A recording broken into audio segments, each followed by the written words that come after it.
ગાંધીનગર જિલ્લાના દહેગામ શહેર અને તાલુકામાં આજે બપોરના સમયે ગાજવીજ અને વાવાઝોડા સાથે જોરદાર વરસાદ તૂટી પડવા પામ્યો છે.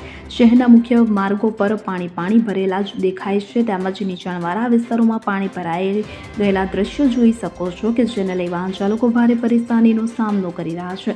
આજરોજ મામલતદાર કચેરીથી તાલુકા પંચાયત જવાના મુખ્ય માર્ગ ઉપર પૂર્ણિમાના ઢાળમાં પાણી ભરાતા બાઇક ચાલકો અને સાયકલ લઈને જતા લોકો તેમજ મોટા વાહનો ફસાઈ જાય એટલો જોરદાર વરસાદ પડવા પામ્યો છે. તો તાલુકાના ગ્રામ્ય વિસ્તારોમાં હરસોલી, કરોલી અને આજુબાજુના ગામડાઓમાં પણ ધોધમાર વરસાદ પડતા ખેડૂતો પણ નિરાશ થવા પામ્યા છે.